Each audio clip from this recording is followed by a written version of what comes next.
কাঁঠাল দিয়ে খুবই মজাদার এই কেক পিঠাটা তৈরি করে নিলাম। আর এটা তৈরি করতে কিন্তু কাঁঠালের পিউরিটা দরকার। যদি কাঁঠালের পিউরি থাকে তাহলে কিন্তু ঝটপট এটা বানিয়ে নেওয়া যায়।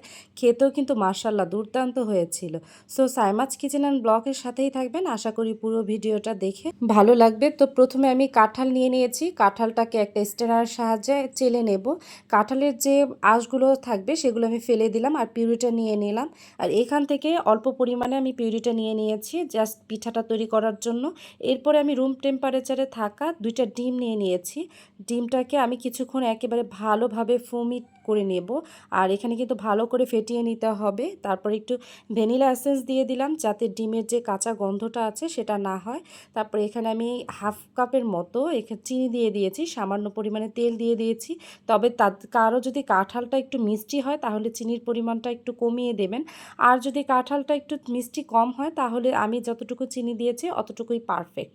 এরপরে চিনিটা একদম ভালোভাবে গলিয়ে নেব। আর চিনিটা কিন্তু একেবারে কিছুক্ষণ সময় নিয়ে গলিয়ে নিতে হবে, না হলে কিন্তু যখন আপনি এই পিঠাটা বসাবেন তখন কিন্তু পানি ছেড়ে দিবে। অবশ্যই চিনিটা গলিয়ে নেবেন। তারপরে এখানে হাফ কাপ এবং আরও সামান্য একটু ময়দা দিয়ে দিয়েছি, 1 কাপ গুঁড়া দুধ, অল্প একটু লবণ আর বেকিং পাউডার দিয়ে দিয়েছি। এরপরে পিউরিটার সাথে খুব সুন্দরভাবে মিলিয়ে নেব। আর এটা কিন্তু আস্তে আস্তে মিলাতে হবে, যেরকম আমরা কেকটা মিলিয়ে নেই ধাপে ধাপে ঠিক সেইভাবে করেই মিলিয়ে নিতে হবে। একসাথে মেশানো যাবে না, তাহলে দলা পেকে যাবে। এরপরে সম্পূর্ণটাকে আমি খুব ভালোভাবে মিশিয়ে নিয়েছি। বাকি যে অংশটা ছিল সেই অংশটা আবারও দিয়ে দিলাম। আবারও দিয়ে আমি খুব ভালোভাবে মিলিয়ে নেব। এরপর স্কোয়ার শেপের আমি এখানে একটা মোল্ড নিয়ে নিয়েছি। মোল্ডের মধ্যে সামান্য পরিমাণে সয়াবিন তেল দিয়ে দিয়েছি। এরপর একটা কাগজ দিয়ে দিলাম। তারপরে যে ব্যাটারটা তৈরি করে রেখেছিলাম সেই ব্যাটারটা সম্পূর্ণ দিয়ে দেব। একটু উপরে ডেকোরেশন করার জন্য এখানে আমি কাঠবাদামকে সুন্দর করে কুচি কুচি করে কেটে নিয়েছি আর কয়েকটা কিশমিশ দিয়ে দিলাম। জাস্ট দেখতে কিন্তু মাশাআল্লাহ অনেক ভালো লাগছিল। এরপরে আমি একটা প্যান বসিয়ে দিয়েছি, প্রায় 10 মিনিট ফ্রি হিট করে নিয়েছি। এরপরে আমি যেই কেকটা তৈরি করে রেখেছিলাম সেটা দিয়ে দিলাম। আর যে ছিদ্রটা আছে সেটা কিন্তু আমি একটু কাগজ দিয়ে বন্ধ করে দিয়েছি যাতে হাওয়াটা বাহিরে বের হয়ে না আসে।